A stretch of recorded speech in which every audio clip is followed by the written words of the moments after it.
بھی یہاں معاشرے میں آہستہ آہستہ سمجھ جائے گا کہ اچھا ایسا ہو سکتا ہے. میرے ابو کے لیے یہ چیز بڑی عجیب تھی کہ جب سب باہر جاتے ہیں تو موبائل میں پکچرز لے رہے ہوتے تھے فیملی کی، یہ وہ دوسرے کیمرے سے نہیں، موبائل سے. تو ان کو ہوتا تھا کہ تم نے تو نقاب کیا ہوا. میں اس کو منع نہیں کرتی تھی کہ میں نے پکچر نہیں لینی، میں نقاب میں بھائی میں ہوتی تھی اور سب کے ساتھ لے لیتی تھی. آپ کسی بھی ٹور پہ جاتے ہیں تو وہ کہتے تھے پتا کیا چلے گا کہ تم ہو کہ نہیں ہو، تو اس کو نیچے کرو. تو میں کہتی تھی نہیں پتا چل جائے گا، نقاب میں ہی ہوں. یہ پیارے بڑے رشتے ہوتے ہیں، آہستہ آہستہ یہ سمجھ جاتے ہیں اور یہ آپ کی سب سے بڑی سپورٹ ہوتے ہیں. الحمدللہ اس وقت میرے لیے سب سے بڑی سپورٹ میری ماں ہے، میرے والد ہیں اور میری بہنیں ہیں. یہ میرے لیے سب سے بڑا میرا سپورٹ سسٹم. اللہ سبحانہ تعالیٰ ان کو جزائے خیر دے. یہ کچھ پرسنل باتیں تھی جو میں نے آپ سے شیئر کی. اور میری بہنوں کو بہت انتظار تھا کہ منیبا تم نے کب لیکچر سٹارٹ کرنے، مجھ سے زیادہ ان کو انتظار تھا. ان کو پتا تھا کہ اس کی جو ہے لائف لائن وہ یہی ہے کہ اس نے لوگوں کو موٹیویٹ کرنا ہے اور اس کی خوشی اسی چیز میں ہے. ایون یہ کہ میرے بیٹے کے بعد بھی ان سب کو انتظار تھا کہ کب آپ نے سٹارٹ کرنا، اور اب وہ بہت خوش ہیں الحمدللہ. اس وقت بھی میں اپنے بیٹے کو امی کے پاس سلا کے آئی ہوں اور وہ کہتی ہیں آپ جاؤ. اور سام ٹائم یہ ہوتا ہے کہ وہ جاگ رہا ہوتا ہے تو امی کہتی ہیں کہ کوئی بات نہیں، مجھے بھی اجر مل جائے گا تو تم جاؤ آرام سے جا کے لیکچر دے آؤ. الحمدللہ اللہ سبحانہ تعالیٰ کا کروڑ شکر ہے. تو آپ کو کہنے کا مقصد یہ ہے کہ پہلے حالات مشکل ہوتے ہیں، اس کے بعد آسانیاں آتی ہیں، اور یہی ہمارے جو رشتے ہیں یہ ہمارے لیے ہمارے مددگار ثابت ہوتے ہیں. الحمدللہ.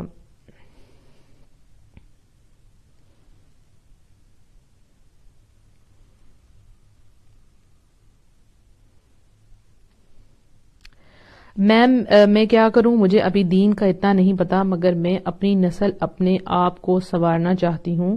اگر میں نے پردے سے سٹارٹ لیا ہے تو مجھ سے کبھی کبھی ایسے کوشچنس کرتے کہ میں خاموش ہو جاتی، کبھی بولا جاتا آواز کا بھی پردہ. ہاں جب ہم دین پر آتے ہیں تو ہماری ہر ایکشن کے اوپر سب کی نظر ہوتی ہے کہ اس کو شاید یہ بھی پتا ہوگا، شاید اس کو یہ بھی پتا. ہمارا نالج تو مکمل نہیں ہے نا. جتنا ہمیں نالج آتا رہتا ہے ہم اس پہ اتنا عمل کرنا شروع کر دیتے ہیں. ٹھیک ہے نا، آپ کو پتا لگا بھی نماز فرض ہے، آپ نے نماز کیا. آپ کو پتا لگا زکوٰۃ دینی ہے ہر صورت تو آپ نے زکوٰۃ دی. آپ کو پتا چل گیا پردہ کرنا تو آپ نے کیا. یعنی جتنا آپ کو علم آتا گیا آپ نے اس پہ اتنا عمل کرنا شروع کر دیا. جو کوشچنز آپ سے پوچھے جائیں جن کا آپ کو جواب نہیں آتا تو بولے ابھی میں نے اس کے اوپر ریسرچ نہیں کی، ابھی مجھے اس کا علم نہیں ہے، میں انشاءاللہ آپ کو کسی سے پوچھ کے بتاؤں گی. ٹھیک ہے. اور اس کے بعد پھر یہ کہا جاتا ہے کہ آواز کا پردہ ہے. تو دیکھیں اگر کوئی میل، آپ کسی میل سے بات کر رہی ہیں تو پھر آپ کو کیا کہا جاتا ہے کہ آپ نے سخت لہجے میں بات کرنی ہے، بدتمیزی نہیں لیکن سخت لہجے میں، تاکہ اس کے دل میں کوئی امید نہ آ جائے. اکثر آپ نے دیکھا ہوگا باہر کہ لڑکیاں شاپس میں اتنی بن کے آواز نکال کے بولتی ہیں کہ وہ سارے جو مرد ہوتے ہیں، سارے شاپ کیپرز، وہ اپنا کام چھوڑ کے اس عورت کی طرف دیکھنا شروع کر دے. تو ایسا نہیں کرنا. اب یہ آواز ہے، آپ اس آواز سے ہی درس دیں گی نا، اس آواز سے ہی آپ عورتوں کو بلائیں گی. آپ گھر کے باہر کوئی آیا تو آپ آہستہ سے پوچھیں گی کون ہے، یا آپ کو شاپ پہ جانا تو آپ کو شاپ کیپر سے بول کے ہی پوچھنا ہے کہ کیا ہے. تو بس اپنا لہجہ جو ہے نا وہ آپ سخت رکھیں، آواز اپنی سخت رکھیں.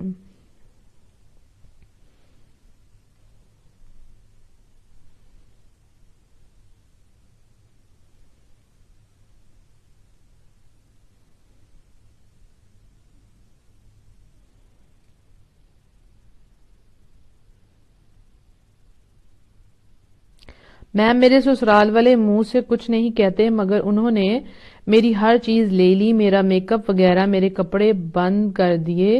ایون میرے ہسبینڈ ہیں، میں ان کے لیے تیار ہو سکتی مگر سسرال والے بہت ٹونٹ کر دے. اللہ سبحانہ تعالیٰ ان کو ہدایت عطا فرمائے. ایسے سسرال والے جو اپنی بہوؤں کے لیے پریشانیاں کریٹ کرتے ہیں، ان کی زندگی کو جہنم بنا دیتے ہیں، اور اللہ سبحانہ تعالیٰ ان کو ہدایت عطا فرمائے. مشکل وقت ہے انشاءاللہ گزر جائے گا. آپ کو اپنے ہسبینڈ کے لیے پاک صاف رہنا ہے، اچھے طریقے سے تیار ہونا ہے. جو چیزیں آپ کے پاس ہیں آپ وہ کریں. باقی اللہ سبحانہ تعالیٰ آپ کے لیے آسانیاں پیدا کریں. آپ کبھی اپنی امی کے گھر جائیں تو وہاں سے کوئی چیز خرید کے، جیسے لپسٹک یا کوئی بھی چیز جو آپ نے اپنے کمرے میں یوز کرنی ہے اپنے ہسبینڈ کے سامنے، وہ آپ لے آئیں اور آپ ضرور تیار ہوں. آپ کو پردے نے یہ نہیں کہا کہ آپ اپنا آپ چھوڑ دیں. اپنا خیال رکھیں، اپنی زینت اپنے ہسبینڈ کے لیے ضرور اختیار کریں. میم جی آپ اپنی آفٹر میرج پردے کا رسپانس بتائیں، کیا رشتے میں پرابلم ہوئی؟ کیونکہ سب ڈرتے ہیں. اچھا اٹس اے پرسنل کوشچن، لیکن ظاہری بات ہے اگر مجھے آپ کو بتانا ہی بتانا ہے.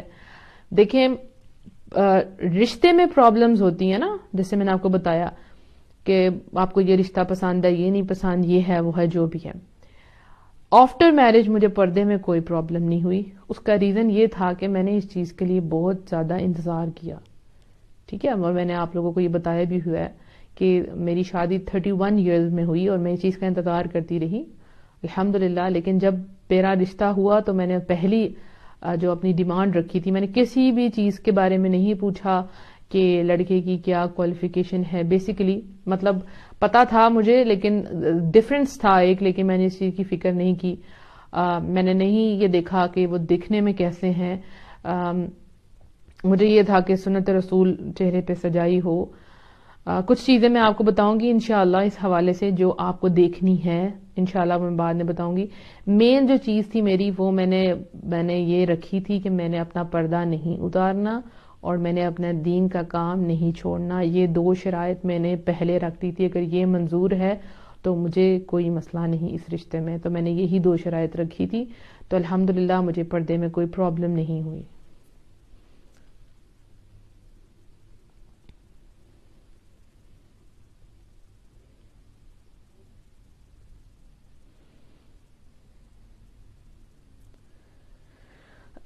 بنت یوسف کہتی ہیں شروع میں میری امی مجھے بہت ٹانٹ کرتی تھی اور میں چپ کر جاتی.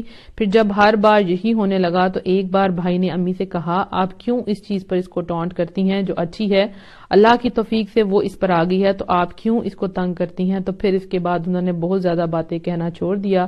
اللہ کسی نہ کسی کو آپ کے طاقت ضرور بنا دیتا ہے جب ہم آگے ہوتے ہیں. ایگزیکٹلی.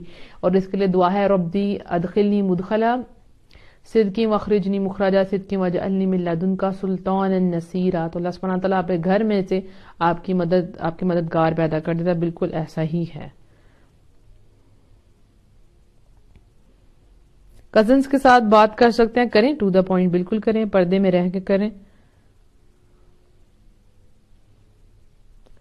میری تیاری ہو گئی ہے تفسیر کے لیے اور میری فرینڈ بھی ریڈی ہیں میرے ساتھ، ہم ویٹ میں ہیں، کانٹ ویٹ. انشاءاللہ آپ نے دعا کرنی ہے کہ بہترین طریقے سے یہ پروجیکٹ ہو، کوئی رکاوٹ نہ آئے. اللہ سبحانہ تعالیٰ ہر قسم کے شر کو اس پروجیکٹ سے دور کر دے. آمین. آپ ہی نقاب میں تصویر لگانا سوشل میڈیا پر گناہ تو نہیں؟ دیکھیں جو سپیکرز ہیں ٹھیک ہے ان کو دیکھیں میل سپیکرز بھی ہیں فیمیل. ویسے آپ کو تو پتہ نا تصویر نہیں بنائی جاتی، لیکن جو موبائل میں تصویریں آپ کھینچتے ہیں اس کو ڈیولپ نہیں کرواتے، وہ ایک ریس کی طرح ہیں. تو اس کے بارے میں اختلاف ہے. یہ بھی کہتے ہیں کہ یہ آپ تصویر موبائل میں رکھ سکتے ہیں لیکن اس کو ڈیولپ نہ کروائیں. ٹھیک ہے، ضرورت کے لیے آپ استعمال کریں اس کو. تو آپ جیسے میل اسکالرز بھی ہیں فیمیل بھی ہیں تو وہ اپنی پہچان کے لیے اپنی ڈی پی لگا دیتے ہیں. اگر کوئی فیمیل ہے تو وہ نقاب میں لائک صرف نقاب کے اندر ان کی پکچر ہوتی ہے اور کچھ نہیں ہوتا. لیکن اس چیز سے آپ یوں بچیں کہ یہ نہ ہو کہ آپ نقاب کی ماڈلنگ کر رہی ہیں. میں الفاظ یاد رکھیں، ایسا نہ ہو کہ آپ تعریفوں کے لیے اپنے نقاب کی ماڈلنگ شروع کر دیں. ڈفرینٹ ابائز میں تصویریں کھینچ کے فیس بک پہ لگائیں. یہ غلطی ہو جاتی ہے انسان سے کیونکہ شروع میں جب لوگ اس کی تعریف کرتے ہیں تو پھر آپ کو اچھا لگنا شروع ہو جاتا ہے اور پھر آپ پوسٹ کرتی ہیں ڈفرینٹ ابایاز پہن کے. تو بس ابائے کی ماڈلنگ نہیں کرنی. شناختی کارڈ اور پاسپورٹ وغیرہ کے لیے وہاں نقاب کھولنا پڑتا ہے، کیا کرنا چاہیے؟ اگر تو وہاں فیمیل ہیں تو آپ ان کو کہہ سکتی ہیں کہ آپ میری پکچر لیں. ٹھیک ہے، تو وہاں پہ آپ ان سے، لیکن اگر کوئی بھی فیمیل نہیں ہے میل ہی ہے تو پھر گھر سے ہی اپنے چہرے پہ کسی قسم کی کوئی کریم کوئی ایسی چیز نہ لگا کے جائیں کہ وہ اٹریکٹیو لگے. جیسی وہ تصویر کھینچتے ہیں ود ان سیکنڈ کر کے آپ دوبارہ نقاب اوپر کر لیں اپنا. ٹھیک ہے، اب دیکھیں ایئرپورٹ پہ بھی سم ٹائم جو ہے وہاں پہ خواتین نہیں ہوتی اور مردوں نے ہی چیک کرنا ہوتا ہے. وہ صرف آپ کے آئی ڈی کارڈ کے ساتھ آپ کی تصویر میچ کرتے ہیں پھر آپ فوراً اوپر کر لیتے ہیں پردہ. ٹھیک ہے. اور ایک کوشچن مجھے تھا کہ اگر اچانک کوئی گھر میں آ جائے اور ہم نے نقاب نہ لیا ہو تو ہمارا گناہ ہے. تو دیکھیں یہ وہ چیزیں ہیں جو آپ کے اختیار میں نہیں تھی، آپ کو اس چیز کا علم نہیں تھا، اچانک کوئی آ گیا تو آپ نے کیا کرنا. یہ نہیں کہ بس آپ کو کسی نے دیکھ لیا تو آپ بس کہیں چلو جی میرا پردہ گیا. نہیں، فوراً سے جو چیز آپ کے پاس ہے اس سے اپنے آپ کو کور کر لیں.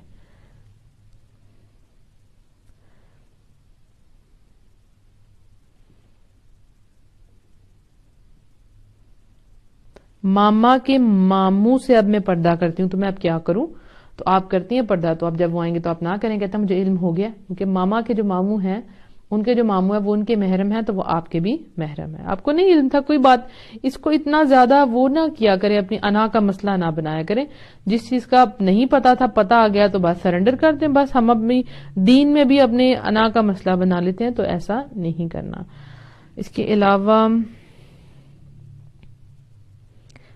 آج کافی زیادہ کوشچنز ہو گئے ہیں. اگر کچھ کوشچنز رہ گئے ہیں تو انشاءاللہ ان کو ہم کل دیکھ لیں گے. اللہ سبحانہ تعالیٰ میرے لیے، آپ کے لیے، ہم سب کے لیے بہت آسانیاں پیدا کرے. میری پیاری بہنوں، سٹارٹ میں ہر چیز مشکل ہوتی ہے، مشکل لگتی ہے. اللہ سبحانہ تعالیٰ بعد میں اس میں آسانیاں پیدا کر دیتے ہیں. فرسٹ سٹیپ مشکل ہے، اس کے بعد آسانی ہے. اور کچھ لوگوں کے لیے شروع میں آسانیاں ہوتی ہیں، بعد میں مشکل ہوتا ہے. It's part of life. الحمدللہ، سے الحمدللہ فار ایوری تھنگ. یہ جو چیلنجز ہیں اللہ سبحانہ تعالیٰ ہماری زندگی میں رکھتے ہیں، یہ ہمیں نکھارنے کے لیے ہیں، ہمیں سنوارنے کے لیے ہیں، ہمیں مضبوط کرنے کے لیے ہیں. اور اس پہ بھی الحمدللہ آپ ہم سب کو اپنی دعاؤں میں یاد رکھیں. مجھے، میرے گھر والوں کو، میری پوری ٹیم کو اور میرے بیٹے کو اپنی خاص دعاؤں میں یاد رکھیں. وآخر دعوانا ان الحمدللہ رب العالمین. السلام علیکم ورحمۃ اللہ وبرکاتہ.